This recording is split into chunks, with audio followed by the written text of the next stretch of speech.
रोशनियों के शहर मुंबई में समंदर किनारे बसा वो एक खूबसूरत सा रेस्टोरेंट किसी ख्वाब की ताबीर लगता था, जहां रात का अंधेरा रोशनियों के जाल में कैद हो चुका था। शीशे की दीवारों से बाहर समंदर की लहरें चांदनी में चमक रही थीं और अंदर हर चीज़ जैसे शाही नजाकत का नमूना पेश कर रही थी। मार्बल के फर्श पर मध्यम सा सुनहरा अक्स बिखरा हुआ था और छत से लटकते क्रिस्टल के फानूस हर पल जगमगाते हुए जैसे मेहमानों का स्वागत कर रहे थे। रेस्टोरेंट का स्पेशल कॉर्नर सी व्यू लॉन था, जहां शीशे की दीवार के उस पार समंदर से टकराती लहरों का शोर मेहमानों के लिए नेचुरल म्यूजिक का काम करता था। इस रेस्टोरेंट में कोई आम इंसान आने के बारे में सोच भी नहीं सकता था। यहाँ बस बड़े बड़े मशहूर बिजनेसमैन, टाइकून्स, फिल्मी सितारे या सिर्फ शाही जिंदगी को शानदार अंदाज में जीने के कायल लोग ही दिखाई देते थे। ऐसे माहौल में वो पांचों लड़कियां आसपास के जादुई माहौल को पथराई हुई निगाहों से देखती हैरानों परेशान हो रही थीं। वो पहली बार किसी रेस्टोरेंट में खाना खाने आई थीं और रेस्टोरेंट भी ऐसा कि देखते ही आंखें हर मंजर भूल जाएं। बेबो, हम आ तो गए हैं, क्या लगता है हमारे खाने लायक कुछ होगा? जो सब मुंह खोले आसपास देख रही थीं, अर्पिता की मासूमियत भरी आवाज़ पर सबने उसकी तरफ देखा था। वो उन्हें फाड़ खाने वाले अंदाज में देखने लगी। तमीज नहीं है तुम लोगों को किसी जगह जाने का? इस तरह आंखें फाड़ फाड़ कर क्या देख रही हो तुम सब लोग? सुहाना उनके करीब होती हुई हर शब्द चबा चबा कर कहती अपना गुस्सा बर्दाश्त करने लगी। उसे डेर मिला था कि वो इन्हें किसी महंगे रेस्टोरेंट में ले जाकर खाना खिलाएगी और तभी वो इन्हें इस जगह पर लेकर आई थी। मगर अपनी औकात से बाहर हाथ मारते हुए वो उन्हें किस जगह ले आई थी उसे बिल्कुल भी अंदाजा नहीं था। मैम प्लीज़ साइड हो जाएं। इससे पहले कोई कुछ कहता, किसी वेटर की आवाज़ पर वो फ़ौरन मुस्कुराती एक अदा से साइड पर हटी थी। उसके चेहरे के एक्सप्रेशन देखकर वो सब बस उसे हैरान नज़रों से देख कर रह गईं। यूं नदीदों और भुक्कड़ों की तरह दूसरों को देखने से अच्छा है खुद को क्लासी दिखाओ, हाई फाई स्टैंडर्ड दिखाओ। वो उनकी पतली होती हालत पर चोट करती उन्हें होश दिलाने लगी, जिस पर वो सब थोड़ी बहुत कंफर्टेबल होने की कोशिश करने लगी थीं। और ये क्या, ये बहन जी टाइप की तरह दुपट्टा आसपास लपेट कर डरे सहमे अंदाज में क्यों खड़ी हो? एकदम बोल्ड बनो, दुपट्टा निकाल कर ऐसे गले में डालो। उसने खुद का दुपट्टा एकदम गले के ऊपर करते हुए कहा, जिससे भी आंखें फाड़ कर सब उसे देखने लगी। जानती हो ना, आर्यन ने देखा तो कितना गुस्सा करेंगे। उसकी कजन अर्पिता ने उसे हकीकत बताने की कोशिश की। उस कड़वे बादाम का तो नाम भी मत लो। उसके दोपहर वाले इनकार पर वो बुरी तरह तपी हुई थी। उसने दोपहर को ही आर्यन से कहा था, प्लीज़ हम पांचों लड़कियों को किसी अच्छी जगह खाना खिला दो। 5 का नाम सुनते ही उसकी हवा खराब हो गई थी। 5 कौन? तुम तो 4 हो ना? अरे 4 हम कजन और एक मेरी दोस्त तनु, वो भी तो साथ होगी ना? लेकिन आर्यन ने साफ मना कर दिया था, कोई ज़रूरत नहीं है, जो खाना है घर पर ऑर्डर कर लो। अगर वो इनकार न करता और ख़ुद उन्हें किसी रेस्टोरेंट ले जाता तो उन्हें यूँ चोरी छुपे आना न पड़ता। चलो बैठो सब, क्योंकि सब लोग हमारी तरफ ही देख रहे हैं। सबको अपनी तरफ देखता पाकर वो मीठा मीठा मुस्कुराती उन सबको बनावटी मुस्कुराहट पास करती दांत पीसते हुए बोली थी, जिस पर सारी लड़कियां उसकी बात मानकर खूबसूरत मंजर देखती करीब की टेबल पर टिक गई थीं। अभी वो उनके साथ बैठने ही वाली थी कि तभी पीछे से तनु की आवाज़ पर वो बौखलाकर उसकी तरफ देखने लगी। सुहाना, ये मेरी कुर्सी है। वो जो उन सबसे बेगाना होकर आसपास देख रही थी, एक आखिरी कुर्सी पर उसे बैठने देख पहुंची कि उसके नीचे से कुर्सी खींच गई, जबकि इस हरकत के बाद वो न खड़ी रह सकी न बैठ सकी, बल्कि पूरी तरह अपना बैलेंस खोती ज़मीन पर गिर पड़ी। उन्हें इतनी शानदार जगह पर इस तरह की हरकतें करते देख वो मुश्किल से अपना गुस्सा बर्दाश्त कर रही थी, जबकि वो गिरने पर वो शर्म के मारे लाल भी हुई थी और शर्मिंदा निगाहों से आसपास देखने लगी। जहां सब लोग उसे देखते उसके उठने का इशारा कर रहे थे तो कोई हंसता हुआ बी वेयर यू कह रहा था। मारे गुस्से के उसका बुरा हाल हो गया था। तेरी बहन की आंख। वो एक ही कोशिश में उठती हुई तनु के हाथ से कुर्सी खींचती और उस पर जा बैठी, जबकि तनु अब अपना सा मुंह लिए खड़ी थी। वेटर एक दूसरी चेयर उनके पास लाया तो कहने लगी, नहीं चाहिए, इसे वापस ले जाएं, इसने खड़े होकर खाना खाना है। वो कहती हुई तनु को आग उगलती निगाहों से देखने लगी, जो उसकी बात पर आंखें फाड़े उसे देख रही थी। लेकिन मैम, वेटर कुछ कहना चाहता था कि वो अपनी नागिन जैसी आंखें उस पर टिका गई। कहा ना कि नहीं चाहिए, और प्लीज़ मेन्यू कार्ड दीजिए, हम लेट हो रहे हैं। वो उसे रौब से मना करती आखिर में बड़े ही एटीट्यूड से बोली थी। इम्प्रेस करने के लिए उसने अपनी कलाई सामने करते टाइम देखना चाहा, मगर अपनी 250 की काले रंग की स्टूडेंट वॉच देखते ही वो बुरी तरह शर्मिंदा होकर अपना हाथ नीचे कर गई, जिस पर उन सबके कह कहे तेज हो गए थे। उनके इतने ऊंचे कहकहों को सुनते बाकी सब लोग भी उन्हें मुड़ मुड़ कर देखने लगे, जबकि एक टेबल पर बैठा मनचला उन्हें घूर रहा था। वो अपनी पार्टनर के साथ एक रोमांटिक डेट पर आया था और अब तीसरी बार किस करने के मूड में लग रहा था, मगर उनकी डिस्टर्बेंस उसे बार बार रोक रही थी। वो आदमी शायद बेहद तलबगार था, तभी उन्हें काट खाने वाली नज़रों से देखने लगा। उसे यूं अपनी तरफ देखता पाकर उसने उन सबको इशारा करके अपने करीब आने को कहा, जबकि तनु वेटर को मुस्कुरा कर देखती उसके हाथों से चेयर लेकर बैठ चुकी थी। शायद वो कोई नया वेटर था जो अपने काम में प्रोफेशनल नहीं था, तभी सब छोड़कर तनु के मुस्कुराने पर शर्माने में बिजी था। भाई जाओ यहाँ से, क्या खड़े बातें सुन रहे हो? उसे वहीं शर्माते लजाते देख अर्पिता ने बदतमीजी से कहा, जब उसके अंदाज पर वो एक बार फिर से शर्मिंदा हुई थी। वो बेहद पछता रही थी इन सबको यहाँ पर लाकर। अर्पिता की बात पर वो बड़बड़ाता हुआ सर हिलाता वहाँ से चला गया। मेरी बात सुनो, कुछ खाओ या ना खाओ, लेकिन इस कपल को आपस में किस नहीं करने देना। देखा नहीं कैसे घूर घूर कर देख रहा था। वेटर को जाते देख वो फौरन आगे होते हुए सरगोशी में कहने लगी, जिस पर वो सब लोग हैरान नज़रों से उन्हें देखने लगे, जिनके होंठ बस मिलने ही वाले थे। जब वो बेहद ऊंचा कहकहा लगाकर बाकी सबको भी इशारा कर गई, जिस पर वो सब लोग भी चीखते हुए गला फाड़ फाड़ कर हंसने लगे। अचानक से उनकी इतनी तेज आवाज़ एक बार फिर से सबको डरा गई थी, जबकि वो आदमी अब गुस्से से उठकर अपनी बीवी का हाथ थामे वहाँ से निकल गया था। जाने से पहले कहर बरसाती नज़र उसने उन सब लड़कियों पर डाली थी जो अब मासूमियत का लबादा ओढ़े उसे आंखें झपकाते देख रही थीं। मैम, आपका ऑर्डर। इससे पहले वो कुछ कहती एक दूसरा वेटर उनकी तरफ आया था। शायद वो भी उनके इतने ऊंचे कहकहों से तंग आ चुका था और जल्दी से फ्री करने का सोचते हुए उनसे पूछने लगा, जिस पर वो सब एक दूसरे को देखने लगीं। अच्छा, क्या क्या है आपके पास? सवाल तनु की तरफ से आया था, जिस पर सुहाना अपना सर पीट कर रह गई थी। जी एक्सक्यूज़ मी। वो शायद उसकी बात समझा नहीं था, तभी नासमझी के हाव भाव से पूछने लगा, sorry give me 10 minute please. वो माफ़ी मांगने वाले अंदाज में बोलते हुए उससे थोड़ा सा टाइम मांगने लगी, जिस पर वो सर हिला गया। ओके कहता हुआ दूसरी टेबल की तरफ बढ़ गया, जब तनु की हसरत में डूबी आवाज़ उसके कानों से टकराई। इसकी बीवी कितनी लकी होगी यार, एक तो हैंडसम है, ऊपर से मैम मैम करता है। वो उसकी तरफ देखते अंगड़ाई लेने वाले अंदाज में बोली थी। जब पब्लिक प्लेस में उसकी ये हरकत देखी तो सुहाना ने उसे घूर कर देखा था। मुझे लगता है हमें यहाँ से चलना चाहिए, हम गली के कोने वाले मूर्ति अंकल के समोसे खा लेंगे। प्रिया को तो यही फिक्र हो रही थी और इसी फिक्र में वो चुपचाप बैठी थी। पता नहीं यहाँ का खाना खाने लायक भी होगा या नहीं। उसे भूख भी बहुत ज़्यादा लग रही थी, जबकि लोगों के आगे रखी डिशेज देखकर वो ख़राब होते दिल को मुश्किल से रोके बैठी थी। ये सब उसके खाने लायक नहीं था।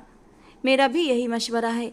अब की बार अर्पिता की तरफ से आवाज़ आई थी, जबकि सुहाना का दिल चाह रहा था अपने आगे रखे कांटे उन सबके गले में घुसा दे जहाँ से उनकी आवाज़ें निकल रही थीं। मैम ऑर्डर फिर से उनके करीब आया था, जिसे देखते ही सुहाना बिना सोचे समझे एक लाइन में कई ऑर्डर कर गई, जबकि बाकी सब मुंह खोले रह गईं। दिमाग सही है तुम्हारा, आखिर मंगवा क्या रही हो? तनु ने उसकी तरफ देखते हैरत से बोला, जिस पर वो नजरें घुमाते हुए बोली, अरे यहाँ सब अच्छा ही मिलेगा, देख नहीं रहे कितने बड़े बड़े लोग बैठे हैं। वो उनकी अकल पर मातम करने के अंदाज में बोली, जिस पर सब समझने वाले अंदाज में सर हिला गईं। कुछ देर के बाद ही उनका ऑर्डर आया था और उनकी टेबल पर सजा दिया गया, जबकि बाकी सब हैरत से फटी फटी आंखों से उन खानों को देख रही थीं। वो कहीं से भी उनके खाने लायक नहीं लग रहा था, जबकि प्रिया तो अब सचमुच रोने के लिए तैयार हो चुकी थी। ये क्या है? वो सदमे भरे अंदाज में बोलते हुए अपने माथे पर हाथ मार गई। वर्दा हेल यार, सुहाना ने भी वो खाना देखा तो मुंह बिगाड़ा था, जबकि तनु हर चीज़ उठा कर चेक कर रही थी, जो कहीं से भी इंसानों के खाने लायक नहीं थी। कहा भी था मूर्ति अंकल के समोसे खा लेंगे, प्रिया ने सदमे से भरे अंदाज में कहा, जबकि बाकी सबका हाल भी कुछ ऐसा ही था। कुछ देर उन खानों को देखने के बाद वो एक दूसरे की तरफ देखते हुए वहाँ से निकलने का इशारा करने लगी। सुहाना ने बिल के लिए वेटर को बुलाया, बिल का सुनते ही उसके हैरत के मारे बुरी हालत हो गई थी। काफ़ी देर तक उसकी आवाज़ निकल नहीं सकी थी। ये खाना 20,000 का? वो मुंह खोले उस बेचारे वेटर की तरफ देख रही थी, जो खुद भी उनकी शक्ल देखकर बुरी तरह परेशान हो चुका था। ये खाना 20,000 का है? प्रिया एक एक प्लेट उठाकर उसके सामने रखते हुए बोली, जिस पर वो बेचारा धीरे से सर हिला गया। सुहाना का मारे फिक्र के बुरा हाल था और कुछ देर उन खानों को गंदी निगाहों से देखते हुए वो सब लोग बिल देकर वहाँ से निकल चुकी थीं। सुहाना के कदम बेहद भारी हो रहे थे। वो अपना सारा पैसा लुटा चुकी थी, मगर फिर भी पेट खाली था। अब तुम मूर्ति अंकल के समोसे खिलाओगी? जाते हुए वो तनु को उंगली उठाकर वार्न करने लगी, जो उसकी इतनी बड़ी कुर्बानी का सोचते हुए फौरन सर हिला गई।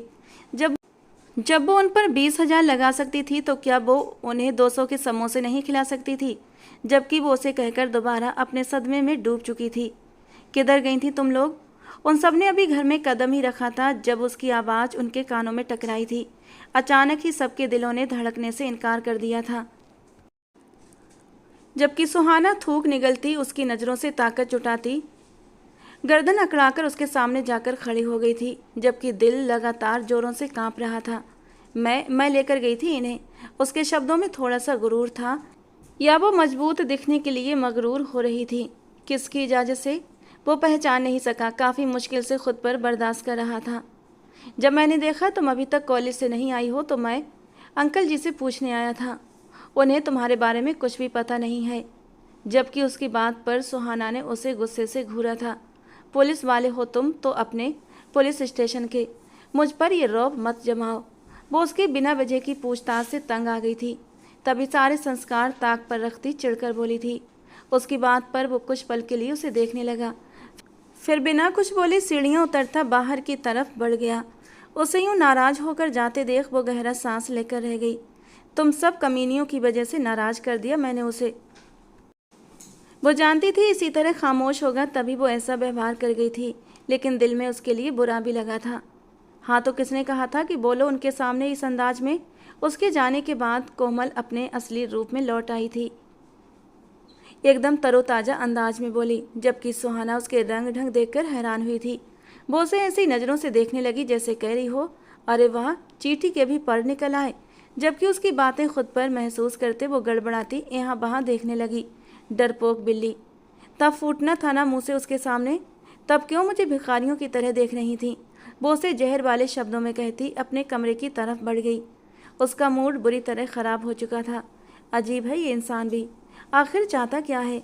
इसे अपने घर में चैन नहीं मिलता, जब देखो मुंह उठाए हमारे घर में दंदनाता चला आता है। उसने एक नज़र खुली खिड़की से बाहर वाले घर पर डाली थी, जहाँ से आर्यन का घर साफ नज़र आता था।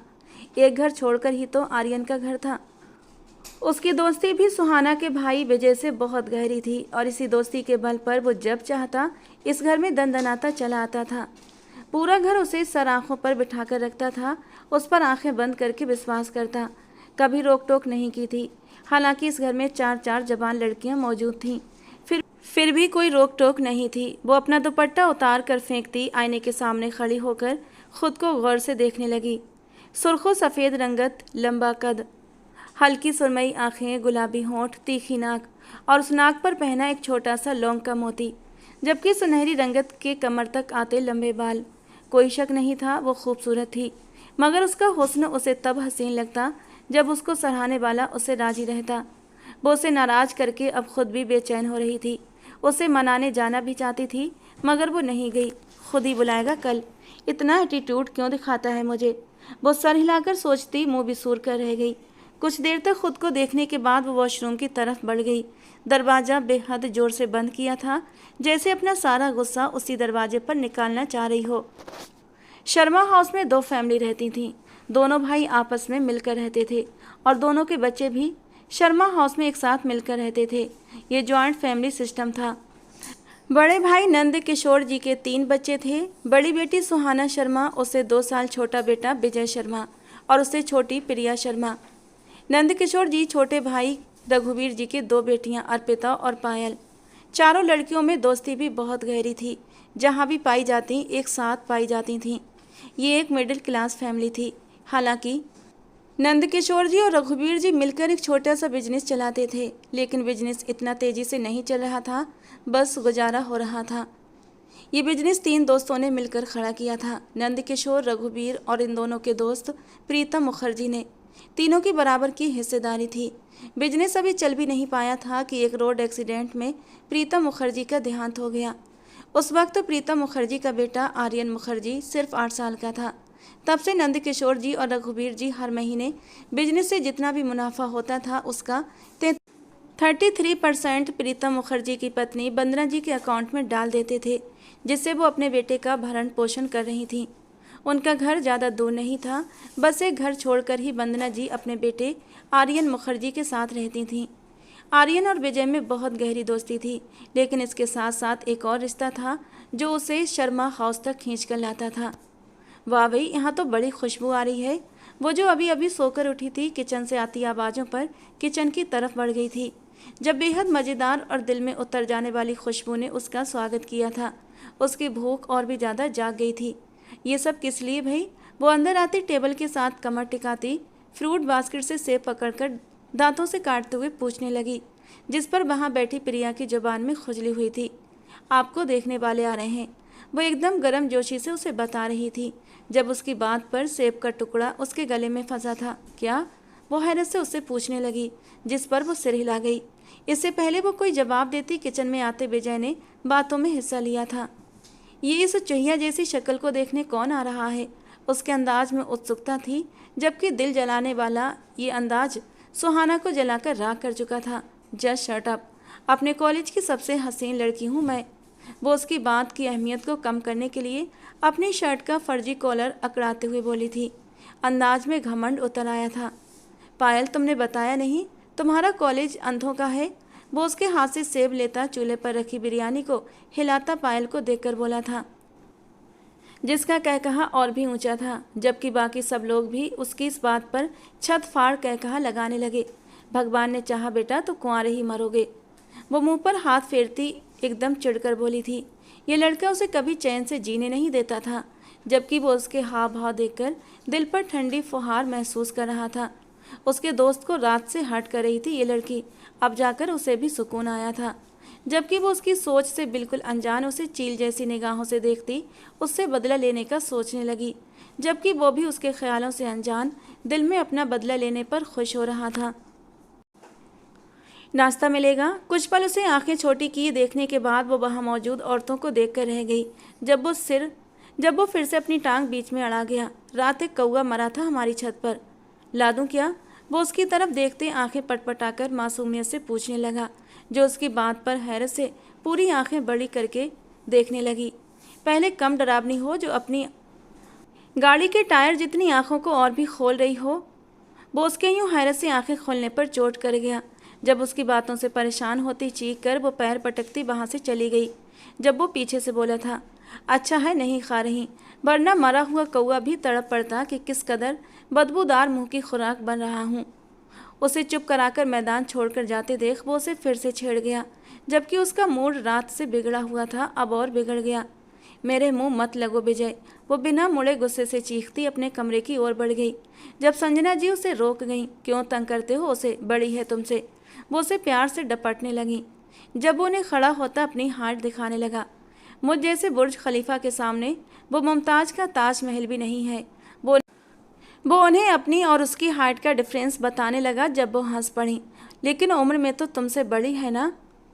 वो उसे उम्र का जताने लगी, जिस पर वो नाक सिकोड़ कर रह गया। बस 2 साल, उसने जताना चाहा। जब वो हंसती हुई खड़ी हो गई, जबकि बाकी सब उनकी बातों से मज़ा उठाने के साथ साथ खूब ज़्यादा हंस रहे थे, एंजॉय कर रहे थे। इस बात को लगभग 2 हफ्ते गुजर चुके थे। अगर सुहाना ने उसे बुलाने में पहल नहीं की थी तो उसने भी नहीं की थी, जबकि सुहाना तो उसके एटीट्यूड पर हैरान थी, जो दिन ब दिन बढ़ता ही जा रहा था।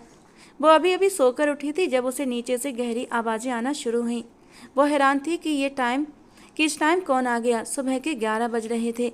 इस वक्त तो सब अपने अपने कामों में बिजी होते थे, फिर नीचे आखिर इतना ऊंचा ऊंचा कौन बोल रहा था। वो हैरत से सोचती चप्पल पैरों में डालती आगे बढ़ी थी। जहां उसे ड्राइंग रूम में कई अजनबी चेहरे देखने को मिले। गुस्से में ड्राइंग रूम में दाखिल हुई तो सब उसे यूं आंखें फाड़ कर देखने लगे जैसे वो दुनिया का कोई 8वां अजूबा हो। आर्यन भी वहीं पर मौजूद था। वो एक झटके से उसके करीब आया था। यहाँ क्या करी हो तुम? वो बिना चेंज किए, बिना अपनी हालत ठीक किए नीचे आ गई थी। उसके दिमाग में बिल्कुल ठीक नहीं था कि नीचे मेहमान है। तभी वो अपनी हालत पर नज़र डाले बगैर आ गई थी जब आर्यन की आवाज़ उसके कानों से टकराई थी और वो बुरी तरह शर्मिंदा हुई थी। वो उसे बाजू से थामता हुआ वहाँ से निकला, जबकि बहुत सी नज़रों ने उसका दूर तक पीछा किया था। क्या लेने आई थी नीचे? वो उसको एक कमरे में लाता, दीवार के साथ पिन करता, उसके आसपास अपने दोनों बाजू बेहद गुस्से से टिकाकर गुर्रा रहा था। जब वो उसकी बात पर अपनी नज़रें उठाकर उसे देखने लगी, शब्द नहीं थे मगर आंखों से फूटती मोहब्बत पर वो कुछ पल के लिए ठहर गया था। मगर जल्दी ही वो वापस अपने खोल में सिमटता फिर से अपना सवाल दोहरा गया, नीचे क्या करने आई थी तुम सुहाना? अब की बार एक एक शब्द चबाकर बोला था, जबकि सामने वाले को उसका अंदाज काफ़ी हर्ट कर रहा था। मैं पहले कभी नीचे नहीं आई क्या? ये कैसा सवाल कर रहे हो? क्या पहली बार मुझे नीचे आते देखा है? वो बिना उसकी बात का मतलब समझे अपनी कहने लगी, जबकि दिल में वो उससे नाराज़ हो चुकी थी, ये जाने बगैर कि वो तो उससे भी ज़्यादा नाराज़ है। जानती हो वो मेहमान कौन है? वो उसकी कम अकली पर अफसोस ही कर सका। तभी उसके बाजू को अपनी पकड़ में लेता, उसे झटके से अपने करीब करता पूछने लगा, जो यूं खींचने पर हैरत से उसकी तरफ नज़र उठा गई थी। कौन है? आखिर कौन लोग हैं वो? वो सच में नहीं जानती थी, लेकिन जानना चाहती थी। इतनी अच्छी अच्छी आंटी उसके घर में क्या कर रही थी? उसे काफ़ी उत्सुकता थी, जबकि वो सिर्फ उसे देख कर रह गया, जिसकी आंखों में बेहद दिलचस्पी थी। वो उसे एक झटके से पीछे करता खुद से दूर कर गया। उसके इस रिएक्शन ने सुहाना को और भी नाराज़ कर दिया। आपका रिश्ता लेकर आई हैं मैडम? वो तंज भरी नज़रों से उसका हसीन चेहरा अपनी आंखों में भरते हुए बोला था, जबकि ये शब्द बोलते वक्त कई खंजर उसके दिल पर चले थे। व्हाट? वो सिर्फ यही कह सकी, मगर हैरत के मारे उसका बुरा हाल था, जबकि थोड़ी ही देर में यही हैरत गुस्से में बदल गई थी। उनकी हिम्मत कैसे हुई? वो गुस्से से बाहर की तरफ बढ़ने लगी जब उसका हाथ थाम लिया। क्या कर रही हो? उसका गुस्सा देखकर वो हैरान हुआ था। उसे तो लगा कि उसे पता होगा। तो क्या घर वालों ने किसी को नहीं बताया था? वो सिर्फ सोच कर रह गया, जबकि वो उसके काबू में नहीं आ रही थी। छोड़ो मुझे आर्यन। उनकी हिम्मत कैसे हुई मेरा रिश्ता लाने की? वो पागलों की तरह खुद को छुड़वा रही थी, जबकि वो उसकी कमर के आसपास बाजू बांधे उसे काबू करने लगा। इसमें इतना ओवर रिएक्ट करने की क्या बात है? कुंवारी लड़कियों के लिए रिश्ते तो आते ही हैं, ये कोई बड़ी बात नहीं है। अब जोर से उसे अपने बाजू में भरकर अपने बेहद करीब कर चुका था और धीरे से उसके कान में सरगोशी कर गया, जबकि वो हैरत से उसे देखने लगी थी। लेकिन मैं कुंवारी नहीं हूँ, मेरे लिए तुम हो तो सही। वो उसके कॉलर को मुट्ठियों में जकड़ती सिसकते हुए बोली थी। जब वो हल्का सा मुस्कुराता उसके माथे से माथा टिकाकर बोला, मैं तुम्हारे लिए हूँ और हमेशा रहूँगा। तुम्हें मेरा ही नसीब बनना है, लेकिन ये बात हम दोनों जानते हैं, ना कि हमारे बड़े। वो उसके गाल पर हाथ रखकर उन्हें सहलाता हुआ उसे समझाने लगा। जब वो उसकी तरफ हसरत भरी निगाहों से देखने लगी, तो तुम बात करो ना इन लोगों से। वो उसके सीने पर हल्के से मुक्का टिकाते हुए बोली थी, जब वो उसके माथे को हल्का सा होठों से छूते हुए पीछे हो गया। तुम इनकार करोगी इस रिश्ते से, और मैं आज ही अंकल से बात करूंगा, सब ठीक हो जाएगा। वो उसके बालों को एक हाथ से सहलाता उसे तसल्ली देने लगा, जबकि दिल थोड़ा सा डरा हुआ था। रिश्ता अच्छा था और यही सोच उसे डराए हुए थी कि अगर अंकल ने रिश्ते को स्वीकार कर लिया तो। वो यही सोच रहा था जब उसकी घुटी घुटी आवाज़ उसे सुनाई दी, नाराज़ थे तुम मुझसे? वो आई ही थी उसके पास तो लगे हाथों ये सवाल भी कर लिया था। जब वो उसे देख कर रह गया, आ गया तुम्हें याद पूछने का? उसने नाराज़गी भरी आंखों से उसे घूरते हुए शिकवा किया, जिस पर वो हल्का सा मुस्कुरा दिया। तुम्हें तो फिर भी याद नहीं आया? वो सारा कसूर उस पर डालने लगी। जब वो गहरी सांस भर गया, वो ऐसे ही करती थी।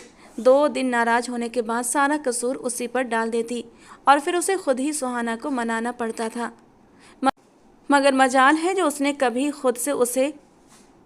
उसे खुद से मनाया हो। तुम जानती हो बाहर के हालात, 100 दुश्मन है मेरे, और तुम लोग घर से बाहर निकलती चली गई थी मेरी जान सूली पर अटकाकर। और ऊपर से तुम लोगों के मोबाइल भी स्विच ऑफ थे। मेरा गुस्सा गुस्सा नहीं था, वो परेशानी थी, झुंझलाहट थी। वो उसे प्यार से समझाने लगा जबकि उसकी सुई वहीं पर अटकी थी। हाँ तो कल भी तो तुम मुझसे यूं ही बात कर सकते थे ना। इतना जोर से बोला तुमने कि मैं डर गई थी। वो अभी भी नाराजगी दिखा रही थी। जब वो गर्दन पीछे को फेंक कर गहरी सांस लेकर रह गया। देखा देखा, गहरी सांसें ऐसे भर रही हो जैसे मैंने बहुत सताया हो तुम्हें। वो एक और शिकवा तैयार कर बैठी थी जब वो नाम में सर हिला गया। अरे नहीं मेरी जान, मैं तो बस ऐसे ही। वो उसे कुछ कहना चाहता था मगर वो समझ नहीं पा रहा था क्या कहे, जबकि वो दोबारा नाराज हो चुकी थी। उसकी नाराजगी उसे भारी पड़ती थी। आइंदा से नाराज नहीं होऊंगा, हमेशा की तरह ये बात उसके दिल में आती, जबकि वो उसे खुद मनाने में अब बिजी हो चुका था, जो कि उसे काफ़ी मुश्किल लग रहा था क्योंकि सुहाना के चेहरे के हाव भाव काफ़ी बिगड़ चुके थे। ये तुम क्या कह रहे हो आर्यन? वो उसकी बात पर हैरत से उसे देखने लगी। सही कह रहा हूँ मम्मा, मुझे सुहाना से शादी करनी है। अंकल से जाकर बात करें ना। वो उनको जैसे अपना फैसला सुना रहा था। जब वो बेटे को देखते देखते ठहर सी गई। अगर तुम्हें उससे शादी करनी थी तो तुम मुझे पहले बता देते। आज आए हुए मेहमानों को भाई साहब हाँ कह चुके हैं। उन्होंने उसके सर पर जैसे बम गिरा दिया। वो नज़रें उठाकर उन्हें बेयकीनी से देखने लगा। लेकिन अंकल इतनी जल्दी ऐसा कैसे कर सकते हैं? वो हैरान था। इतनी जल्दी सब हो जाएगा उससे अंदाज़ा नहीं था। क्या मतलब कैसे कर सकते हैं? बेटी का रिश्ता, वो भी इतना अच्छा, तो भला कौन ठुकराता है? वो उसे अक्ल के नाखून दिलाने लगी जबकि वो ना में सर हिला गया। आप प्लीज़ मम्मा, एक बार, सिर्फ एक बार जाकर अंकल से बात करें। मैं उसके बिना नहीं रह सकता। वो विनती भरे शब्दों में बोला था और उनके हाथ थाम लिए जबकि उन्होंने अपनी नज़रें चुरा लीं। इन लोगों के मेरे ऊपर वैसे ही बहुत एहसान है। मैं शर्मिंदा नहीं करना चाहती। अगर ये सब तुम मुझे पहले बताते तो शायद मैं उनसे बात भी कर लेती, मगर रिश्ता जुड़ने के बाद इनकार करके शर्मिंदा होना मुझसे नहीं देखा जाएगा। वो एकदम साफ इनकार कर गई थी, जिस पर वो उन्हें कुछ पल तक देखने लगा।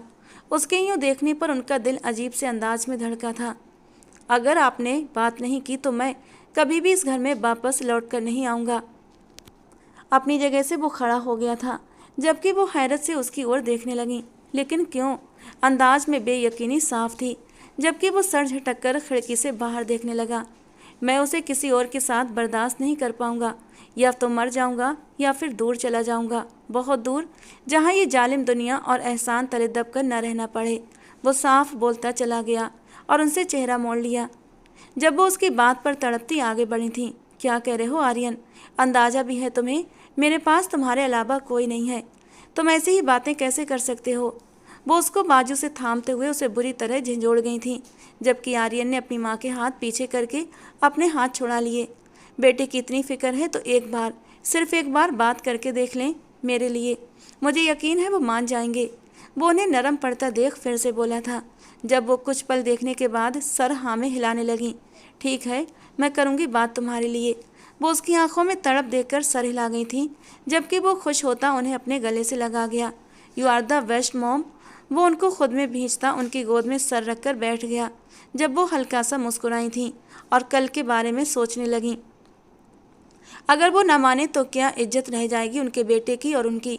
वो आंखें बंद करके सोचने लगी, जबकि इसी तरह की सोचें आर्यन के दिमाग में भी चल रही थीं। ये इतनी सजावट क्यों?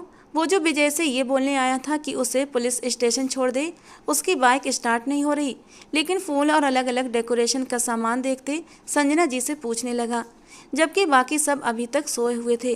अरे तुम्हें नहीं पता, सुहाना की मंगनी कर रहे हैं कल, उसी की तैयारियां कर रहे हैं। उसका नाश्ता ट्रे में डालती हुई उसके सामने रख गई। तभी आर्यन की सांस ऐसा लगा जैसे सीने में अटक गई हो। क्या क्या कहा आपने? वो हैरान हुआ था और बेयकीनी के शब्द उसके मुंह से निकले, जबकि वो उसके दिल का हाल जाने बिना मंगनी के बारे में बताने लगी। वो तो बस एक ही शब्द पर अटक गया था, मंगनी शब्द पर। क्या हुआ? नाश्ता तो कर लो। वो जो उसे सब कुछ एक्साइटेड होकर बता रही थी, उसे गहरी सोच में डूबा देख होश दिलाने लगी। जो बड़बड़ाता और सर हिलाता अपनी जगह से उठा था। नहीं, मम्मा ने मेरे लिए नाश्ता बनाया होगा तो वहीं घर जाकर कर लूँगा।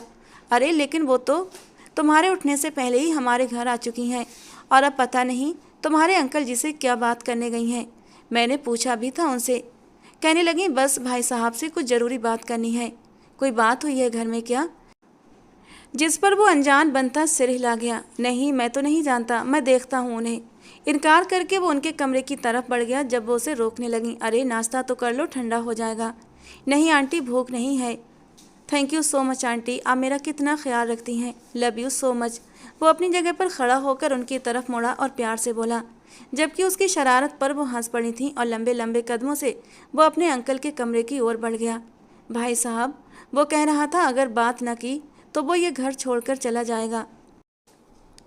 आप जानते हैं ना, मेरा उसके अलावा कोई नहीं है, वही मेरा इकलौता सहारा है। वो बेबस आवाज़ में उनसे विनती कर रही थी, जबकि सामने खड़ा इंसान बिल्कुल खामोश था। मैं जानता हूँ वो तुम्हारा इकलौता सहारा है और उसका भी तुम्हारे अलावा कोई नहीं। तुम जानती हो कल मंगनी है, ऐसे में मैं उन लोगों को इनकार कैसे कर सकता हूँ? ये मेरे बस में नहीं है। इज्जत का सवाल है, मैं अपनी ज़ुबान से फिर नहीं सकता। वो वंदना जी को हौसले से समझाने लगे, आप आप नहीं जानते, मैंने उसकी आंखों में बगावत देखी है। वो चला जाएगा, आप इस रिश्ते से इनकार कर दें और फिर सुहाना मेरे आर्यन के साथ बहुत खुश रहेगी। वो उनसे विनती करते हुए बोली। जब वो उनकी बात पर ठिठक गए, किधर जाएगा वो? कुछ हजार की नौकरी से वो अपने लिए कुछ भी नहीं बना सकता। यहीं रहेगा वो और मेरी बेटी की ज़रूरतें कैसे पूरी करेगा? उसके चंद हजार की नौकरी से, वो तंजिया अंदाज में बोले थे। उनकी बात सुनते ही वो बुरी तरह शर्मिंदा हो गई, नज़रें उठाने के काबिल नहीं थीं। जबकि वो आगे बोले, इतना एहसान किया तुम लोगों पर सिर्फ इसलिए कि तुम मेरे दोस्त की विधवा हो और वो बच्चा भी हमारे बच्चों जैसा है, लेकिन इसके बावजूद भी तुम्हारे बेटे ने मेरी एक बात न मानी, मुझे परायापन महसूस करा ही दिया। कितना कहा था मेरे साथ ऑफिस चलो, तब उसने इनकार कर दिया। उसके बाद मैंने उसे शोरूम पर भी जाने को कहा कि पूरा शोरूम तुम संभालो, लेकिन उसके लिए भी उसने इनकार कर दिया।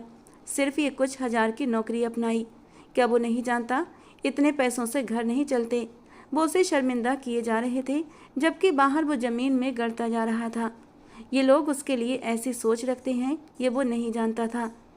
मैं अपनी बेटी की शादी वहाँ करूँगा जहाँ वो ऐशो आराम से रहे, जहाँ उसकी ज़रूरतें पूरी हो सकें, जहाँ उसे किसी भी ख्वाहिश को पूरा करने के लिए बाप की तरफ देखना न पड़े। उसका पति इस काबिल हो कि उसे हर चीज़ दिला सके। तुम बताओ, क्या दिला सकता है तुम्हारा बेटा? वो सवालिया अंदाज में वंदना जी की ओर देखने लगे, जो शर्म के मारे चेहरा भी नहीं उठा पा रही थीं, जबकि बाहर खड़े आर्यन की आंखों से एक आंसू टूट कर गिरा। वो थके कदमों से वापस पलट गया। दरवाजे से हटते साई को देखकर वो अपनी जगह से उठकर दरवाज़ा बंद कर गए। क्या लगता है तुम्हें मैं ऐसा कहूँगा? वो वंदना जी की तरफ देखते हुए हल्के से मुस्कुराए थे। जब वो उनका मुस्कुराता हुआ चेहरा देखती हैं तो बुरी तरह हैरान हो जाती हैं। भाई साहब, वो बुरी तरह हैरान हुई थीं, जबकि वो करीब आकर उनके सर पर हाथ रखते हुए बोले, जब प्रीतम जिंदा था तब मैंने और प्रीतम ने तय किया था कि मेरी सुहाना आर्यन की अमानत है। बस ये बात अब तक मैंने किसी को बताई नहीं थी। प्रीतम के जाने के बाद भी मैं तुम लोगों का सहारा बना रहा। मैं हमेशा से दोनों को एक साथ सोचता रहा हूँ। आर्यन की नौकरी की वजह से मेरा दिल इसीलिए डरता है क्योंकि दुश्मन कुत्तों की तरह उसकी तलाश में फिरते हैं। वो हमारी बातें सुन रहा था और तभी ये सब मैंने बोला था। मुझे यकीन है कि अब इतना सब कुछ सुनने के बाद उसे अक्ल आ जाएगी और वो ये नौकरी छोड़कर अपने बाप का बिजनेस संभालेगा, जिसे अकेले संभालते संभालते अब मैं थक चुका हूँ। मैं उसे सिर्फ एहसास दिलाना चाहता था कि नौकरी में वो अपना खर्चा नहीं चला सकता। और वंदना जी फूट फूट कर रो पड़ी थी। उन्हें इतना प्यारा सा परिवार मिला था कि प्रीतम जी के जाने के बाद भी वो कभी अकेली नहीं रहीं। तो फिर ये तैयारी? वो एकदम हैरान होकर पूछने लगी। कल आर्यन और सुहाना की ही मंगनी होगी और इस बात से दोनों ही अनजान हैं। इन शॉर्ट ये सब उनके लिए एक बड़ा सरप्राइज़ होगा। आने वाले वक्त से अनजान वो अपनी ही धुन में किस्मत को अपनी मर्जी से चलाना चाहते थे, जबकि किस्मत तो उनकी बातों पर उदासी से मुस्कुरा रही थी और उन्हें हंसते हुए देख रही थी। मुझे नहीं करनी कोई मंगनी, तुम समझ क्यों नहीं रहे? पापा से बात करो ना तुम। वो उसके सीने पर दोनों हाथ टिकाए रो पड़ी थी। जब वो उसकी बात पर होंठ भींच कर रह गया, वो क्या बताता? उसके पापा के मुंह से ही ये सारी बातें सुनकर आ रहा था। तुम कुछ बोल क्यों नहीं रहे? उसे यूँ चुपचाप देखकर वो डर रही थी। बोलने लायक कुछ नहीं बचा। कल मंगनी है तुम्हारी। वो अपने आंसू छुपाने के इरादे से मुंह मोड़ गया, जबकि वो उसका रुख अपनी तरफ करके उसके गालों पर हाथ टिका गई। मुझसे छुपाओगे अब तुम ये आंसू? वो उसके गालों पर हाथ रखते बोली, जब 2 आंसू टूटकर उसकी आंखों से गिरे थे। उसके आंसू देखकर वो खुद भी रो पड़ी थी और उसके आंसू साफ करने लगी। पुलिस वाले होकर रो रहे हो, शर्म करो। वो उसका मूड सही करने के लिए नॉर्मल होते अंदाज में बोली थी, जबकि दिल अंदर से खुद खून के आंसू रो रहा था। नहीं, ये तो बस यूं ही। वो फौरन अपने आंसू साफ कर गया, जिस पर वो उसके सीने पर मुक्का जड़ गई।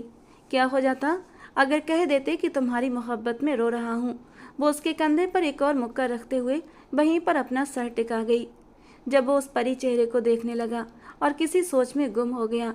सारी उम्र तुम्हारी मोहब्बत में रोने ही तो जा रहा हूँ, वो उसकी हसरत भरी नज़रों से देखते हुए अपने मन में बोला था। जब अचानक सुहाना ने सर उठाया, क्या सोच रहे हो? वो उसको यूं गहरी सोच में डूबे देखकर सवाल कर गई, जिस पर वो अपना सर नामे हिलाने लगा। कुछ नहीं। उसका अंदाज बिल्कुल नॉर्मल सा था। पापा से बात करो ना। वो दोबारा से उसके करीब होते हुए उससे विनती करने लगी। अगर वो ना करता तो वो खुद ये बात करने का इरादा रखती थी, मगर आर्यन की बात सुनते ही उसने खुशी से चीखते हुए उसके गले में बाहें डाल दी। ओके, अभी तुम जाओ, मैं चेंज करके उनसे बात करने जाता हूँ। सुबह तुम्हारे उठने तक एक सरप्राइज तैयार होगा। वो उसकी नाक से नाक मिलाता कहने लगा, जिस पर वो बच्चों की तरह खुश होती उसके गले का हार बनी थी। वो समझी थी कि वो उन्हें मना लेगा और फिर उसे सुबह उठने पर अपने और उसके रिश्ते का ऐलान करके सरप्राइज कर देगा, जबकि किस्मत उस मासूम की सोच पर कह कहे लगा रही थी। एक जख्मी से कह कहा, जबकि उसकी खुशी देखते वो बेहद शर्मिंदा हुआ था, मगर वो चाह कर भी उसे हकीकत बता ना पाया। वो ये नहीं कर सकता। वो ऐसा कैसे कर सकता है मेरे साथ? वो ये सब नहीं कर सकता। पूरी शर्मा हाउस में कोहराम मचा हुआ था। जिस घर में कल से जोर शोर से रौनकें लगी थीं, वहीं आज मातम का समा था, जबकि वो पागलों की तरह जमीन पर बैठकर रोती अपने बाल नोच रही थी। बाकी सब उसकी हालत देखकर खुद भी रो रहे थे। वो किसी को अपने करीब नहीं आने दे रही थी, जबकि उनका दिल उसकी हालत पर कट रहा था। उसने मुझे बोला था कल रात को कि वो मुझे सरप्राइज देगा, मगर अगर मुझे पता होता ये सरप्राइज था तो मैं उसके पास से कभी ना आती। वो अपने बालों को दोनों हाथों से जकड़ती बुरी तरह चीख रही थी। बस करो सुहाना, सब तुम्हारी हालत को देखकर परेशान हो रहे हैं। उसको यूं पागलों की तरह रोते देख अर्पिता ने आगे बढ़कर उसे संभालना चाहा, जब वो खुद को पीछे की तरफ घसीटते उसकी पहुंच से दूर हुई थी। हाथ मत लगाओ मुझे, तुम सब भी छोड़कर चले जाओ। वो फूट फूट कर रोती और भी न जाने क्या क्या बोल रही थी, जबकि बाकी सब उसका हाल देखते रो रहे थे। वंदना जी का अपना बुरा हाल था। वो इसी दिन से डरती थीं और इसीलिए सिर्फ अपने बेटे की खातिर वो नंद किशोर जी के पास गई थीं, मगर फिर भी वो ये सब कुछ कर गया था।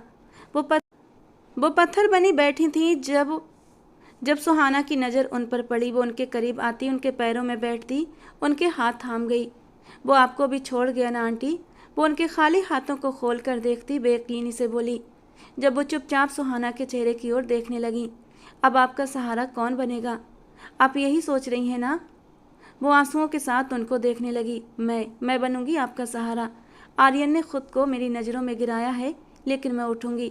अब मैं आपका सहारा बनकर उसे दिखाऊंगी कि वो एक कमज़ोर इंसान था, लेकिन मैं नहीं।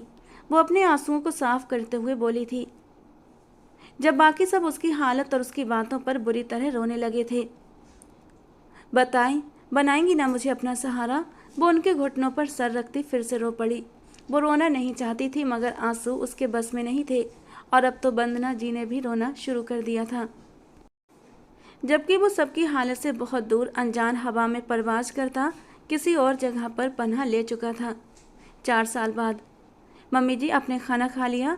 वो अभी अभी ऑफिस से आई थी। उसका रूटीन था, वो ऑफिस जाने से पहले उन्हें खाना खिला कर जाती थी, और दोपहर में उसने अर्पिता की ड्यूटी लगा रखी थी कि वो उन्हें खाना खिलाए। और ऑफिस से आते ही उसका सबसे पहले सवाल यही होता कि मम्मी जी, आपने खाना खाया या नहीं? उसकी फिक्र पर वो बुझे दिल से मुस्कुराती सर हिला गई। इन 4 सालों में वो बिल्कुल कमज़ोर हो गई थी। बेटे की जुदाई ने उन्हें अंदर से मार दिया था, जबकि सुहाना ने वाकई उनका सहारा बनकर दिखाया था।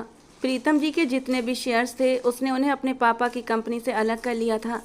हालांकि नंद किशोर जी ने समझाया था कि तुम मेरे साथ मिलकर काम करो बेटा, लेकिन वो नहीं मानी, और प्रीतम जी के कुछ शेयर्स लेकर ही उसने उन्हीं के बलबूते पर एक बिजनेस खड़ा किया था, और अब वो एक बहुत ही कामयाब बिजनेस वुमेन थी। सच कहते हैं, औरत की कामयाबी के पीछे मर्द की बेवफाई होती है, या फिर कोई गहरी ठोकर। और सुहाना को इस बात पर यकीन आ चुका था। इन 4 सालों में कुछ भी नहीं बदला था। वो जालिम आज भी वैसे ही पूरी शान के साथ उसके दिल में विराजमान था। लगातार 1 साल तक वो सब लोग उसे ढूंढते रहे थे, मगर वो कहीं नहीं मिला था। न जाने वो जमीन उसे निगल गई थी या आसमान निगल गया था। वो सब तो ये भी नहीं जानते थे वो जिंदा भी है या नहीं। वक्त गुजर गया था, मगर उनके जख्म भरने की बजाय नासूर बन गए थे। हर वक्त शरारत करती, पागलपन करती, हंसी मजाक करती सुहाना अब पत्थर लड़की बन चुकी थी। पहले वाली सुहाना को तो वो अपने साथ ही ले गया था। अगर वो जिंदा भी है तो कभी वापस ना आए, वरना उसका ये रूप देखते सहन नहीं कर पाएगा। जबकि वो हर एहसास से खाली हो चुकी थी। वो अपना ख्याल रखना छोड़ चुकी थी। उसका मकसद अब सिर्फ एक था, और वो था पैसा। और सिर्फ पैसा। बातों बातों में वंदना जी के मुंह से निकल गया था कि उस दिन तुम्हारे पापा की बातें आर्यन ने सुन ली थी, और उसे 1 दिन पहले वो कह भी चुका था कि अगर सुहाना से उसका रिश्ता नहीं हुआ तो वो ये सब कुछ छोड़कर चला जाएगा। और जब उसकी आस टूट गई तो वो सब कुछ छोड़कर चला गया। यह हकीकत खुलते ही उसने अपने पापा से बात करना छोड़ दिया था। उसे लगता कि उसकी बर्बादी में सबसे बड़ा हाथ उनका है, लेकिन उसके साथ साथ वो आर्यन को भी कसूरवार समझती थी। वो कायर निकला था जो डरकर भाग गया था, उसे अकेला छोड़कर। ये सारी चीजें उसे अंदर ही अंदर डसती थीं। 2 साल तक उसने अपने बाप का चेहरा तक नहीं देखा था। वो वंदना जी के साथ जाकर उनके ही घर में रहने लगी थी। उसका कहना था कि उसके बाप को पैसा चाहिए तो वो कमाएगी, और उसने दिन रात रोबोट की तरह काम करके पैसा कमाया था। और फिर अपनी बेटी के गम से नंद किशोर जी टूट चुके थे। तब एक रात उन्होंने उसकी सारी हकीकत बताई कि ये सब वो सिर्फ इसलिए कह रहे थे ताकि वो अपनी जॉब छोड़कर इस बिजनेस को आगे बढ़ाए। हालांकि मैं तो खुद ही तुम दोनों का रिश्ता करना चाहता था। वो तंजिया अंदाज में मुस्कुराई थी, मगर कुछ देर बाद उनकी तबीयत खराब होने लग जाती। यही सोचकर उसने खुद को कंट्रोल करने की कोशिश की थी। शर्मा हाउस को शायद किसी की नज़र लग चुकी थी, या शायद वो किसी की लपेट में आ चुका था। लंदन। ब्लैक जीन्स के साथ खाकी रंग का लॉन्ग कोट पहने लंदन की दिलकश और पुरसुकून सड़कों पर आसपास के मंजर से बेगाना होते हुए वो अपनी ही सोच में गुम चला जा रहा था, जब उसके फ़ोन पर होने वाली बीप ने उसका ध्यान अपनी ओर खींचा। उसे यहाँ आए लगभग 4 साल होने को आए थे। यहाँ का पहला साल उसका बेहद बुरा गुजरा था। वो लोगों के जूते साफ कर करके अपना एक वक्त का खाना खाता था, और फिर धीरे धीरे दिन रात काम करते करते उसने दौलत इकट्ठा की थी, अपना एक नाम बनाया था। 4 सालों में उसने इतना पैसा कमा लिया कि वो सारी ज़िंदगी अपने ख़ानदान को घर बिठाकर खिला सकता था। नंद किशोर जी की ख्वाहिश को पूरा करने की खातिर वो अपने दिल को जख्मी कर चुका था। लगातार फ़ोन की घंटी पर होश में आते हुए वो नंबर देखने लगा।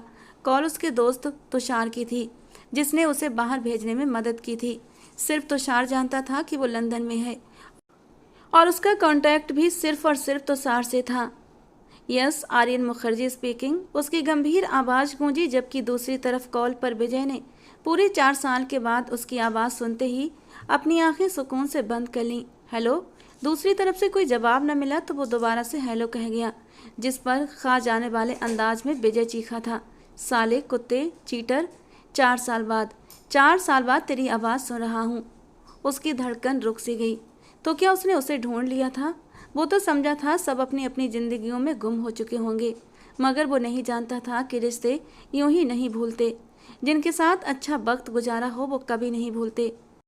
कौन? वो उसे उलझाने की खातिर अनजान बन गया था, जिस पर विजय का मुंह सदमे से खुला का खुला रह गया, जबकि तुषार उसकी एक्टिंग देखकर अश अश कर उठा था। तूने मुझे नहीं पहचाना, कुत्ते कहीं के। वो अब इस बार गुस्से से और सदमे से चीख पड़ा था। हेलो हेलो तुषार, तुम्हारे फ़ोन से कैसी आवाज़ें आ रही हैं? न मर्दाना है न जनाना। कहीं तुमने किसी थर्ड जेंडर से शादी तो नहीं कर ली? उसकी बात पर विजय का तो सदमे से बुरा हाल था। तूने सच में मुझे नहीं पहचाना? इस बार विजय के शब्दों में एक टूटी हुई सी हसरत थी। विजय शर्मा, नाक चढ़ाकर बोलते ही उसकी बात पर खुशी से उछलता विजय पागल हो गया। एग्जैक्टली, वो याहू का नारा लगाकर खुशी से बोला था।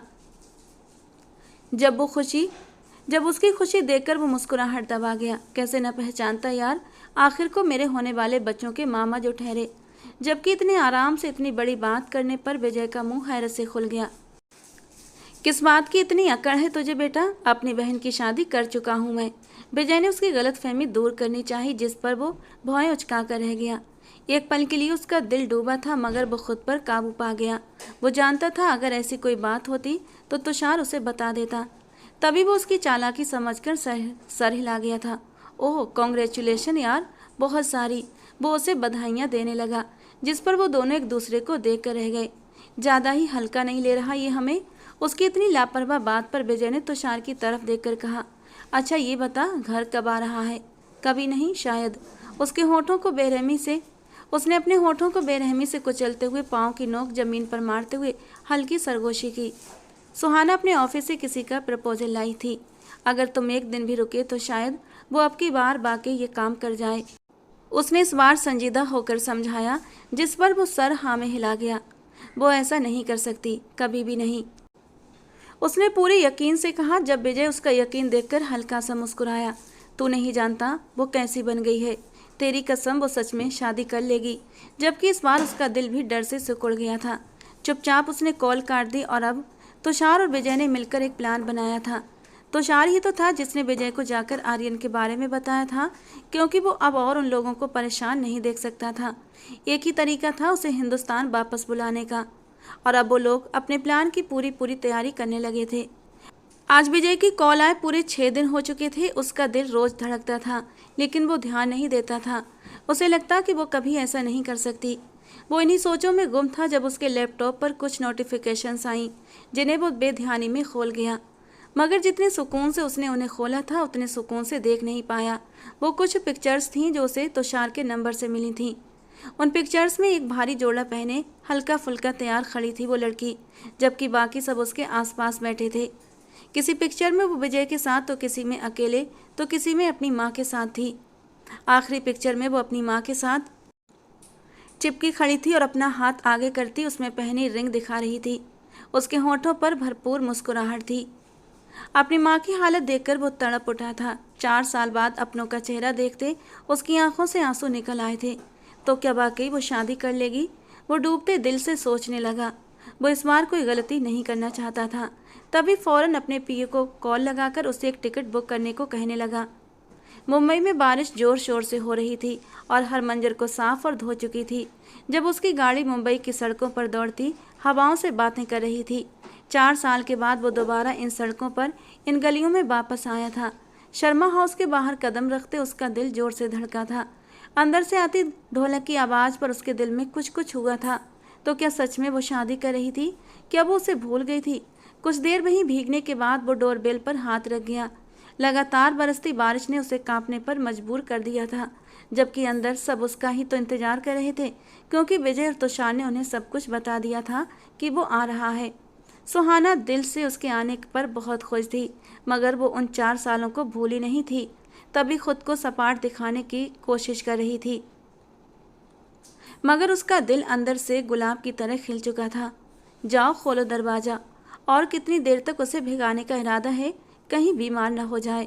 उन सबको उसकी हालत से मजे लेते देख वो आखिरकार बोल ही पड़ी, जिस पर सबने ओह कहा था, जबकि विजय ने हंसते हुए आंख बिंक की। इतनी फिक्र? वो बनावटी हैरत से पूछने लगा, जबकि अर्पिता खिलखिलाकर हंसते हुए उसी पोजीशन में बैठ चुकी थी जहां आज से 4 साल पहले सुहाना बैठी थी, और फिर उसी की तरह एक्टिंग करते हुए खुद को पीछे हटाते हुए बोली, मैं माफ़ नहीं करूंगी उसे, मैं माफ़ नहीं करूंगी। बार बार एक ही बात दोहराने लगी। उसकी एक्टिंग पर सबने एक जोरदार कहकहा लगाया था। सुहाना ने उसे घूर कर देखा। याद है किसी को ये शब्द? वो एक्टिंग करते हुए पूछने लगी, जिस पर सब लोग हंस पड़े थे, जबकि वो उसके पीछे भागती उसका मुंह तोड़ने के डर पर थी। आ रहे हैं भाई, आ रहे हैं। बेल से हाथ तो हटा लो। विजय ने आते हुए अपनी आवाज़ को और भी भारी और मर्दाना करते हुए पूछा, जिस पर बाहर खड़ा आर्यन का दिमाग घूम चुका था। ये बाज नहीं आ सकता। बिल आपके बाप ने नहीं देना। हाथ हटा लो बेल से। रखकर हटाना ही भूल गए हो। अब की बार पीछे से आई अर्पिता ने भी अच्छी खासी क्लास ली थी। दरवाज़ा खोलते ही वो सामने खड़ा था। ब्लैक पैंट, ब्लू शर्ट, पहले से बेहद हैंडसम लग रहा था। उसके ठाट बाट देखकर उन लोगों की तो नज़र हट ही नहीं रही थी उसके ऊपर से, जबकि वो उनको साइड करता अंदर की तरफ बढ़ा था। ओह हेलो भाई, किधर? कौन हो तुम? कहाँ जा रहे हो मुंह उठाकर? आर्यन को अंदर की तरफ जाते देख विनय ने बनावटी नाराज़गी से बनावटी हैरानी से पूछा, जिस पर वो उसे आंखें दिखाता अंदर की तरफ बढ़ता चला गया। यार ये तो बहुत ही कमीना हो गया है। अब तो किसी भी बात को सीरियस लेने पर ही नहीं आता। विजय ने तुषार की तरफ देखते हुए जैसे गहरे दुख से कहा था। वो भी उसके साथ सिर हिला गया। अंदर दाखिल होते ही उनकी नज़र एक इमोशनल सीन पर पड़ी, जहां वो अपनी माँ को गले लगाए खुद भी रो रहा था, जबकि सुहाना अपने आंसू पोंछते हुए कमरे की तरफ बढ़ गई थी। तुषार और विजय घर वालों को आर्यन के बारे में पहले ही सब कुछ बता चुके थे कि वो यहाँ से किस इरादे से गया था और वहाँ लंदन में क्या कर रहा था, और इसीलिए किसी ने भी उससे सवाल जवाब करने की ज़रूरत नहीं समझी थी। वो नंदकिशोर जी के गले लगते हुए बेहद शर्मिंदा था। अच्छा है अब तुम आ गए। अब सुहाना की शादी की सारी जिम्मेदारियां तुम्हारे कंधे पर हैं। तुम्हें ही देखना है अब सब। वो उसके कंधे को थपकते हुए कहने लगे, जिस पर उसका दिल कई टुकड़ों में टूटकर बिखर गया। तो क्या वाकई वो शादी कर रही थी? जी अंकल, कहता हुआ वो अपने कमरे की ओर बढ़ गया। अब उठ जा, लंदन में नींद नहीं लेता था क्या? वो सारे उसके सिरहाने खड़े उसे उठाने की कोशिश कर रहे थे, जब वो आंखें मसल कर उन्हें देखने लगा। ये तो मौत के यमराज की तरह मेरे सर पर क्यों सवार हो? वो आंखें खोलकर उन्हें देखकर गुस्से से बोला था। पूरी रात वो सोया नहीं था, पूरी रात रोता रहा था। सुबह के वक्त जाकर कहीं उसकी आंख लगी थी, और अब ये सब वो उनको घूरते हुए अपनी लाल आंखों से उन्हें घूर रहा था। तू जानता है ना, पापा ने सारी जिम्मेदारियां तुझे दी हैं। चल उठ, तैयार हो जा। और अब उसके ऊपर से विजय कंबल हटाता बोला था, यार मैं नहीं जा रहा शादी पर। वो अपनी सूजी आंखें उनसे छुपाता अपने आप को नॉर्मल करने की कोशिश कर रहा था। वो ये जाहिर नहीं करना चाहता था कि वो रात भर रोता रहा है, जबकि वो उसे ज़बरदस्ती बिस्तर से खींचते हुए उसे तैयार कर चुके थे। उसके ना करने के बावजूद भी वो उसे अच्छा खासा तैयार कर चुके थे। वो खुद को देखकर हैरान हुआ। व्हाट द हेल, कौन सा मेरे बाप की शादी है जो तुम लोग मुझे ये सब कुछ पहना रहे हो? वो अपने वजूद पर महंगी शेरवानी देकर चीखा था, जिस पर उन सब ने बिना कोई जवाब दिए जल्दी जल्दी हाथ चलाते उसके ऊपर परफ्यूम स्प्रे कर दिया था और खींचते हुए कमरे से बाहर निकल आए। लेकिन ऐसी सज धज देखकर वो बुरी तरह शर्मिंदा हो रहा था। जबकि सब लोग उसे प्यार भरी नज़रों से देख रहे थे, वो उसे लिए गाड़ी की तरफ बढ़े। जब वो हैरान हुआ था, किधर लेकर जा रहे हो मुझे, वो उनसे पूछने लगा, जो उसकी बात पर एक पल को ठहर कर उसे देखने लगे। यार शादी बड़ी सादगी से हो रही है ना, इसीलिए मंदिर में ही हो रही है। कुछ देर के बाद वो लोग मंदिर में मौजूद थे। वो बड़ी ही बेताबी से दरवाजे की ओर देख रहा था। सुहाना दुल्हन बनी मंडप में बैठी हुई थी, नजरें झुकी हुई थी, उंगलियां मरोड़ रही थी। वो उसके चेहरे पर बेचैनी खोजने की कोशिश कर रहा था, लेकिन उसे ढूंढने से भी उसके चेहरे पर कोई बेचैनी दिखाई नहीं दे रही थी। हाँ, चेहरे पर थोड़ी सी नाराजगी के भाव जरूर थे, जो उसने उसी वक्त पढ़ लिए थे जब सुहाना ने एक नज़र उठाकर आर्यन की तरफ देखा था। उन आंखों में क्या कुछ नहीं था। उसकी नज़रों की ताब न लाते हुए आर्यन ने नज़रें चुरा ली थीं, और अब वो बेचैनी से सुहाना के आने वाले दूल्हे का इंतजार कर रहा था, जो आकर ही नहीं दे रहा था। यार ये दूल्हा कहाँ रह गया, आया क्यों नहीं अभी तक? वो अपने सिसकते दिल को इग्नोर करता जैसे उन लोगों से पूछने लगा जिसने आकर उसकी मोहब्बत पर हक जताना था। जबकि विजय उसे एक नज़र देखकर रह गया। खुद दूल्हा बनकर एकदम सुहाना के बराबर में बैठा हुआ था, तब भी उस गधे को कुछ समझ नहीं आ रहा था, और पूछ रहा था कि दूल्हा किधर है। मुझे ये बता, तुझे पुलिस की नौकरी किस गधे ने, किस उल्लू के पट्टे ने दी थी? वो उसके कान में घुसकर बोला था, जिस पर वो ना समझी से उसे देखने लगा। क्या मतलब? वो उसके चेहरे को उलझन से देखने लगा। बलराज, आप पूजन के लिए आसन ग्रहण करें। सबसे पहले हम मंगलकारी श्री गणेश जी का आवाहन करेंगे। अपने दाएं हाथ में अक्षत, पुष्प और जल लें और मेरे साथ मंत्रों का उच्चारण करें। पंडित जी ने उसके हाथ में फूल देते हुए कहा तो जैसे आर्यन सांस लेना भूल गया था। ये कोई सपना नहीं था, ये हकीकत है। मतलब शादी उसी के साथ हो रही थी। वो हैरत से आंखें फाड़ता अपने पास बैठी सुहाना को देखने लगा, और फिर उसकी नज़र नंदकिशोर जी पर पड़ी थी, जो हल्के से मुस्कुराते हुए उन दोनों को देख रहे थे। उसका दिल खुशी से उछलने लगा। उसका जी चाहा अभी आगे बढ़कर सबके गले लग जाए और खुशी से भंगड़ा डालने लगे।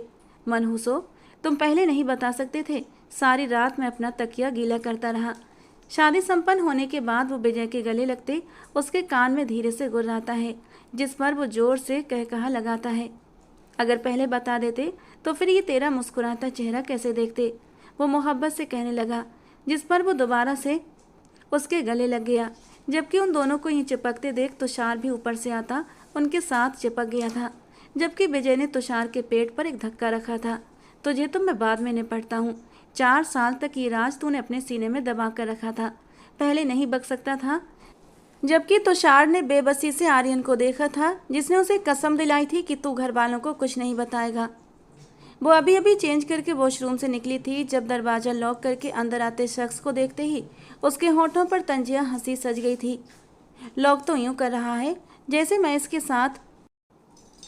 इसके सारे अरमान पूरे करने के लिए दिल से तैयार बैठी हूँ। वो दिल में सोचती बेड की तरफ बढ़ गई थी जब अंदर दाखिल होते हुए आर्यन की नज़र उस जालिमा की तरफ उठी थी जो बड़ी ही लापरवाही से बेड की तरफ बढ़ती उसके सारे अरमान झाग की तरह बिठा गई थी। सुहाना। वो हैरत से बस उसे देख कर रह गया था। क्या वो उसके लिए इतना गैर जरूरी था कि उसकी बीवी ने उसका इंतजार करना भी जरूरी नहीं समझा था? और बड़े ही आराम से चेंज करके अब हल्के फुल्के साधारण सूट में सोने की तैयारी कर रही थी। वो जख्मी दिल से सोचता उसकी तरफ कदम बढ़ा गया था। अपनी तरफ से देखता पाकर सुहाना ने तंजी अंदाज में उसकी ओर देखा था। क्या देख रहे हो? कभी खूबसूरत लड़की नहीं देखी तुमने? उसे लगातार खुद की तरफ देखता पाकर उसने बालों को एक अदा से झटका था। सही कह रहे थे, वो वाकई बदल चुकी थी। वो दिल में सोचता उसकी तरफ बढ़ा था। नहीं, कभी नहीं देखी, क्योंकि जब से तुम पर नज़र पड़ी है मैं किसी और को देखने के काबिल नहीं रहा। वो एक झटके में उसके करीब पहुंचा था, उसको अपनी बाहों में भरते हुए अपने सीने से भींच गया था। कितना तड़पता था उसका दिल इस स्पर्श के लिए, और अब सुहाना को खुद से लगाया तो उसके दिल को एक सुकून मिला था। जबकि उसकी हरकत पर दांत किचकिचाते हुए उसे देखते हुए अपनी बाहें उसकी गर्दन में डाल दी। क्या सच में? वो उसके गले का हार बनती जानबूझकर मोहब्बत से भरे शब्दों में बोली थी। हाँ बिल्कुल, तुम्हें देखकर किसी और को देखा जा सकता है क्या भला? वो उसकी नाक से नाक टकराता खुमार भरे अंदाज में बोला, जिस पर वो दर्द से एक आह कह उठी। एक बात बताओगे? वो उसकी गर्दन के आसपास अपनी पकड़ सख्त करती पूछने लगी। वो सिर्फ हूँ कर पाया था, जानता था वो अभी हिसाब लेगी। तरस नहीं आया मुझे छोड़कर जाते? वो अपनी आंखों में नमी लाते हुए उससे पूछने लगी। उसने सोचा था वो उससे नाराज रहेगी, उसे माफ़ नहीं करेगी, मगर उसे अपने पति के रूप में देखकर वो जैसे सब कुछ भूल चुकी थी। तरस? तुम पर तो प्यार आता है, तुम तरस खाने के काबिल थोड़ी हो, तुम तो चाहे जाने के काबिल हो। वो उसके माथे पर होंठ रखने के लिए झुका था जब वो अपना सर पीछे करती नाम में सर हिलाने लगी। जानते भी हो कितनी तकलीफ से गुजरे हैं ये साल? मैंने कितनी तकलीफ उठाई है, एक बार मुझे बताते, मैं तुम्हारे साथ मिलकर कोई रास्ता तलाश कर लेती, लेकिन यूं छोड़ कर तो न जाते। वो रोते रोते बोली, जिस पर वो उसके आंसू साफ करने लगा।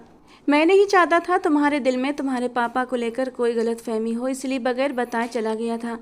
इतना तो मुझे यकीन था कि मेरी गैर मौजूदगी में कोई भी तुम्हारा रिश्ता नहीं करेगा और तुम खुद भी ये सब होने नहीं दोगी, तभी मैं चला गया था। एक अच्छे फ्यूचर के लिए।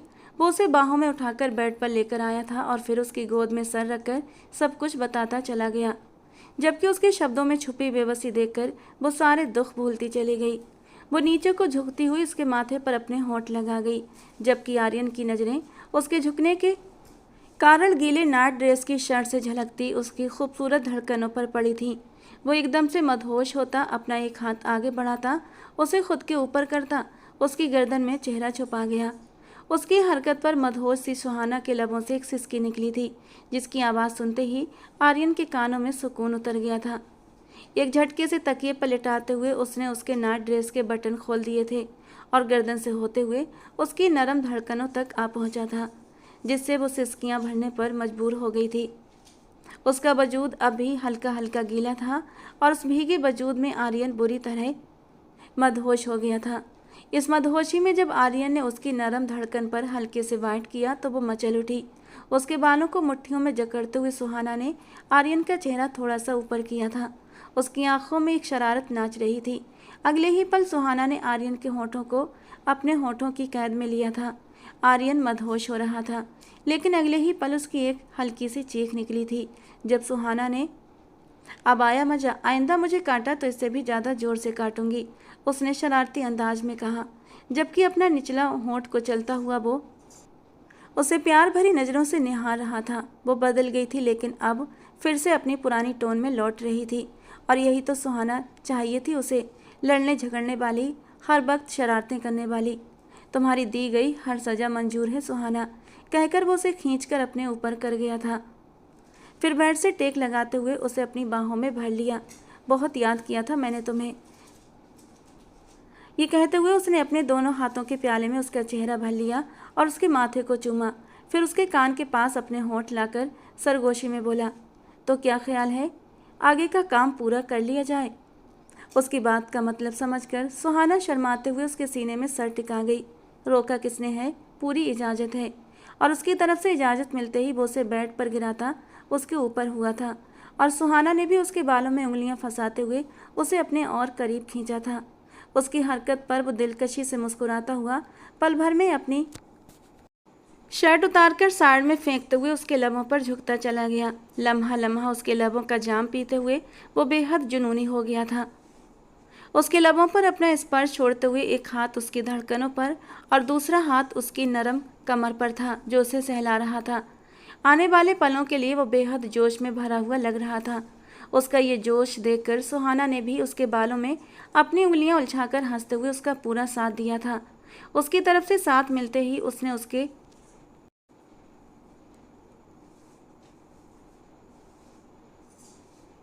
जिससे कि वो बुरी तरह मदहोश हो गई। अगले ही पल उसने सुहाना के दोनों होठों को अपनी पकड़ में लेते हुए उसके नाजुक वजूद में उतरते हुए खुद को और उसे एक कर दिया था।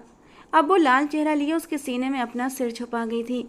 मिलन के इस पल के साथ ही आर्यन मुखर्जी ने हर दुख को अलविदा कह दिया था। अब सिर्फ खुशियाँ उनके इंतजार में थीं। तो दोस्तों, आज की हमारी कहानी आपको कैसी लगी कमेंट बॉक्स में ज़रूर बताना। पसंद आई हो तो प्लीज़ लाइक करना।